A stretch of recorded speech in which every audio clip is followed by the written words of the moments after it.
today is April 4, 2024. Almost second week ng after sputum collection. Ayun, after 8 weeks, pinapabalik kami sa St. Luke's Extension Clinic. Ako, pinapabalik ako ng May 22. And, ayun, gagawin ko tong vlog na to weekly. Kahapon, may tumawag sa akin, but it's not from SLEC. Pero alam mo yun, kapag may tumatawag na number lang, palobat na kasi ako nun, kaya iniwan ko yung cellphone ko. And then, pagbalik ko, ayun nga, may missed call na number lang. Talagang tinawagan ko yung number. And, luckily, hindi naman siya from SLEC. Ayun, nakakapraning talaga mag-antay. So, ayun, I have 6 weeks more to go na mag-aantay sa clearance.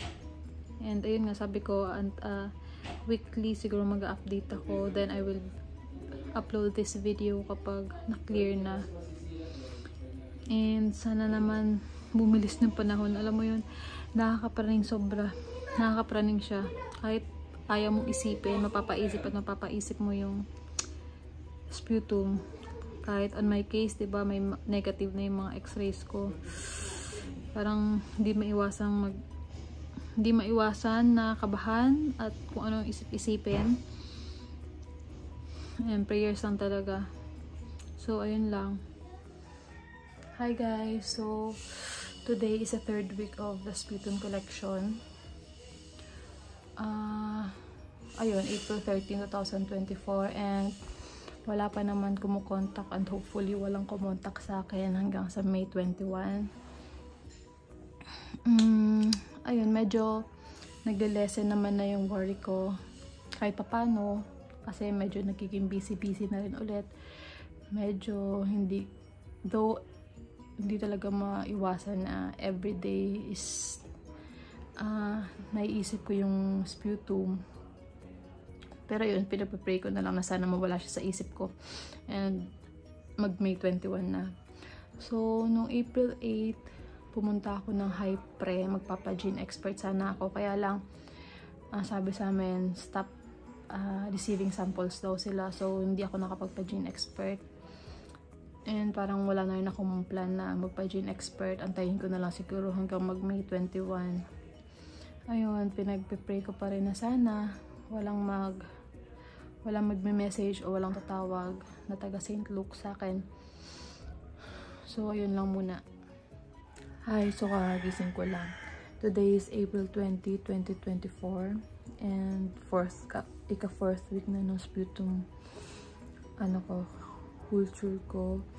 And ayun, so far naman okay, walang naman tumatawag or calls. Medyo nilelesen naman na yung anxiety ko kasi nagpa-medical yung dependents ko noong 15, and lahat naman sila okay yung medical.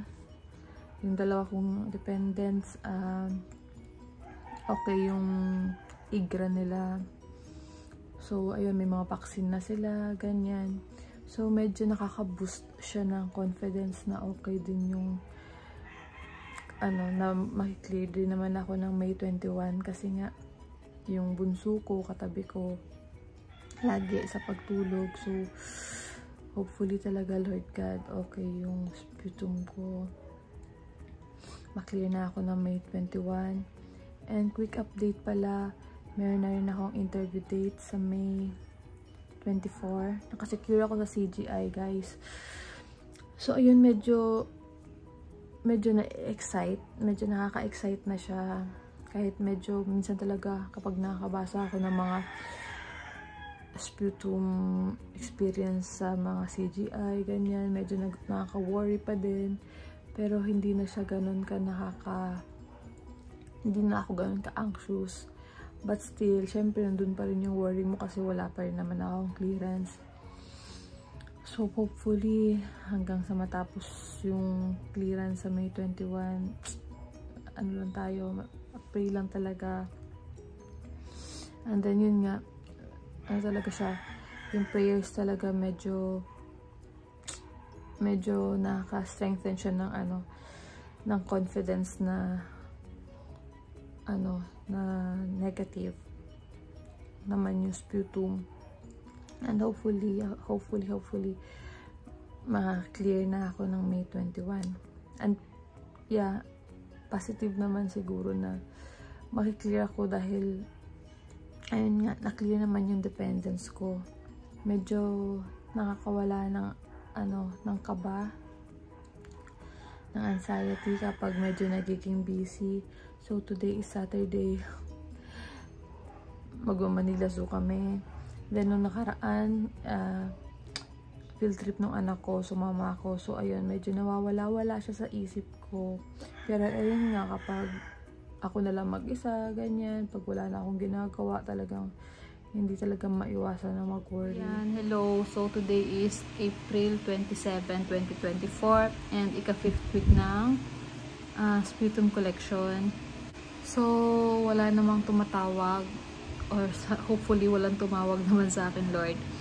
Walang tumatawag from SLEC, pero yun nga, medyo nakaka-worry pa din kapag mga office hours, kasi syempre though hindi mo naman inaabangan yung tawag at ayokong abangan, talagang mapapraning ka kapag wala kang ginagawa. So since naman, working naman ako, medyo nagpapaka-busy ako sa work, ganyan, and medyo nawawala-wala na siya sa isip ko. Parang napapalitan na siya ng excitement kasi 3 weeks na lang, clearance na.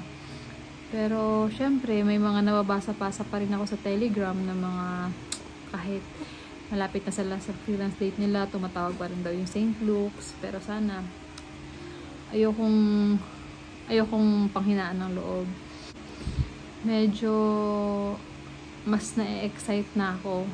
Hindi napapalitan na yung worry. Kasi nasa 5th week na nga, ganyan. Then, since may interview date na, medyo inaayos-ayos ko na rin yung mga papers. May mga nababasa ako ngayon sa Telegram na ang uso naman ngayon bukod sa sputum is yung 221G. And, hindi naman ako nag-worry kasi kompleto naman yung documents ko. And may mga supporting documents din akong available. So, ayun. Update ko na lang kayo ulit next week kung anong mangyayari. So, sa mga nag-aabang din ng sputum clearance nila, pag mga karating na kayo ng 5th week, medyo napapalitan na siya talaga ng excitement. Kasi, ayun nga, parang less than a month na lang interview na, clearance na, diba? So, ayun, hopefully next week, mas masaya na ako mag-vlog. Hi! So, ayun, today is May 4, 2024. And, ika-6 weeks na nung, ika-6 weeks na nung sputum collection ko. So, 2 more weeks na lang, guys. Kapag nakapunta ka na ng ika-6 week, parang feeling mo, as in, parang mabilis na lang yung time. Pero yun, prayers pa rin talaga na sana hanggang 8 weeks, so walang tumawag, ganyan. Though may mga tumatawag talaga, siguro, hindi ko alam, more on mga insurance, ganyan, mga sa credit card. Pero, ayun, kapag may tumatawag na number, medyo nakakaba pa rin talaga siya. So, ngayong 6 weeks, yun nangyari nung last week, may tumawag, pero ayun nga, yun, tinawagan ko pa rin, pero walang namang sumasagot. And hopefully, hindi naman siya galing sa St. Luke's. Tapos, medyo, medyo nagiging 50-50 na yung excitement, tsaka yung kaba. Nakaka-excite kasi, ayun nga, 2 weeks more na lang. Mababaksina na, tapos na sa clearance, tapos na sa 8 weeks na waiting period. Tapos, tawag dito, ayun, talaga siya, nakaka-lessen yung anxiety kapag nagiging busy. So, kahapon, celebrate namin yung birthday ni nanay ko. So, nakaano siya, nawala yung thoughts ko dun sa sputum, sputum, ganyan.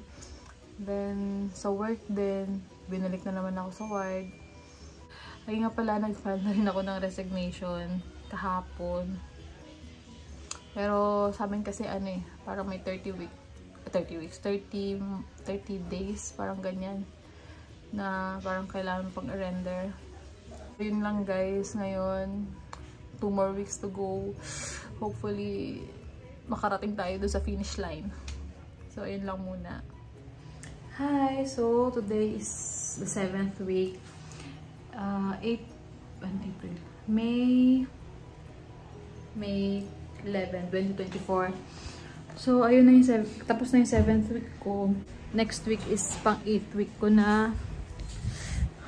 So ayun, luckily naman wala namang tumatawag so far, and hopefully matapos ko yung last week na walang tumatawag from SLEC. So ayun, from ano kasi, medyo worried pa din kasi akala ko kapag 7th week, ano ka na, parang safe ka na, parang 70% safe ka na, pero hindi pa rin pala kasi kahapon nabasa ko sa Telegram na meron pa ring pinabalik, may pinapabalik for full evaluation sa ika-8th week, and sabi sa mga, ewan ko, sabi sa Telegram parang negative daw yun kapag pinabalik early sa clearance date. So wait lang anak. So hoping na hindi ako pabalikin ng early dun sa clearance date ko. Kasi ayoko na mag-isip. Kasi napapalitan na nga ng excitement yung feeling ko ngayong tapos na ako sa 7th week. Ang pinagkakabisihan ko na lang ngayon is yung mga kailangan naming documents for the interview. Kasi diba, May 21 yung clearance date ko. Then May 24 naman is yung interview date. So medyo magkalapit siya, 3 days lang yung 3 days lang from the medical clearance, kaya medyo hinahapit na rin namin yung mga documents. So ayun, medyo hindi lang medyo, nakaka-excite na siya guys kasi 7th week na nga, 1 week more to go, and hopefully okay siya. Hi! So tapos na yung 8th week ko kahapon, May 17, so today is May 18, 2024. Yung 1 week na yon is wala namang tawag from SLEC, and hopefully wala akong ma-receive hanggang Tuesday guys, kasi sa Tuesday na yung vaccination. Alam mo yun, hindi ka pa rin at-ease talaga. Sabi nila, kahit may mga nasasabihan pa rin daw ng positive during vaccination, so hopefully naman wala. Then yung ginagawa ko ngayon is nag-aabang ako ng changes or update sa SEAC tracker ko, kasi sabi nila ma-update daw yon sa ika-8th week. So kahapon super abang ako, as in more than 10 times ko yata chinek yung SEAC tracker ko, but hindi pa rin nga nag-update. The last update was May 3, yung ika-6 week collection ko yun guys. So hindi ko alam kung nag-transmit na ng medical yung St. Luke's nung ika-6 week ko, or hindi ko alam. Basta nag-last update yung SEAC tracker ko nung May 3. Medyo, yun nga, mas napapalitan siya ng excitement guys. Kasi ilang araw lang, diba? From May 21 yung clearance ko, then May 24 is our interview date. So we had the prep talk last night. So medyo doon na ako nagpo-focus, nire-review ko na yung DS-260. But then again, hindi pa rin talaga siya maalis sa isip ko, not until mabaksinan ako or mabigay sa akin yung mga vaccine on Tuesday. So yung mga nag-undergo sa sputum culture, yeah, I understand na valid talaga. Yun nga, sabi nila valid yung mga reason na mapapraning ka within 8 weeks kasi hindi mo alam kung kailan may tatawa, ganyan. Kasi nga, mayroon talagang natatawagan siya. Mayroon nga ako nabasa sa Telegram na may mga natatawagan kahit 6 days na lang prior to the clearance, or meron din ako nabasa doon parang on the day of ika-8th week niya, doon pa siya tinawagan or doon pa siya pinabalik for the full evaluation. Eh, yun nga, diba, kapag pinapabalik ka earlier than your scheduled na balik, most probably for full eval or nag-positive yung isa sa mga specimen mo. And yun yung pinagdadasal ko na sana up until Tuesday, wala na. Or valid talaga yung feelings na parang di mo alam yung gagawin mo, na praning-praning ka hanggat hindi ka nababaksinan niya. Hindi ko nga alam kung naiintindihan ng asawa ko yung feelings na, alam mo yun, hindi ka makapag-concentrate. Ako on my part, hindi ako makapag-concentrate sa interview kasi nga, siyempre ang iniisip ko, medical muna guys. parang kasi yung burden na ikaw yung magdadala. Alam mo yun, na sa'yo nakasalala yung interview date. Kasi, tawag dito, syempre ako yung main applicant, tapos hindi ka pa clear, unlike sa kanila, di ba clear silang 3. So, yung burden na kapag hindi ka na clear, tapos, alam mo yun, maiisip mo yun. Then, sa mga nag-undergo ng sputum, kapit lang, pray lang talaga. Alam niyo, minsan kapag pumapasok sa isip ko na, baka may tumawag sa akin today, ganyan. Nagpe-pray lang talaga ako. As in, ano talaga ng prayers, okay siya. Nakakaalis siya ng anxiety. That, pinipray ko na, bigyan na lang ako ng ibang problem. Na, alam mo yun, bigyan ako ng ibang problem for the day. Or bigyan ako ng ibang isipin for the day. Wag lang yung sputum. Kasi, for 8 weeks talaga, maano mo siya, may isip, hindi siya maalis sa isip mo. So, ayun nga, tapos na ako sa 8 weeks ko, and hopefully, by Tuesday is mabaksinan na. So, ibang vlog na lang siguro yon. So, ayun, thank you for watching, and see you in my next vlog. Hopefully, yung vlog na yun is yung vaccination day na, and kung anong gagawin ko pa. So, ayun, follow nyo lang po yung journey namin to US, ganyan, update tayo. Then, baka i-post ko to during, depende, after interview na siguro, kasi medyo magkalapit, ganyan. Ayun lang. So, sa lahat ng nag-undergo pala ng sputum, okay lang yan. Hindi, actually, hindi siya okay, guys. Nakakapraning siya. So, kung sa lahat ng mga nag-undergo sa sputum, okay lang yung feelings na yan, na ang dami, ako, on my part, ang dami kong message, lalo na sa mga na-clear or na-visa issued na, mini-message ko talaga sila kung ano ba yung mga changes sa SEAC, or ano bang dapat gawin. So, usually naman, prayers talaga, prayer helps talaga. And, so, ayun lang. Wala naman akong advice na mabibigay kasi sa mga nag-undergo din ng sputum. We have to just wait and pray na sana walang tumawag within that 8 weeks. And, ayun, yun lang. Sana walang tumawag. At sa case ko, sana walang tumawag up until May 21, which is 2 days. Ito pa pala. Alam niyo ba, papansin niyo ba, every weekend lang ako nag-vlog, or every Saturday usually ako nag-update kasi during weekends walang SLEC. So, hindi sila magtatawagan yan. So, ayun lang. During weekends lang ako napapahinga sa pag-iisip about the sputum. So, ayun lang guys. Thank you for watching, and see you in my next vlog. Balitaan ko kayo sa mga susunod during the vaccination, kung ano mangyayari, ganyan. Thank you for watching. Have a nice day.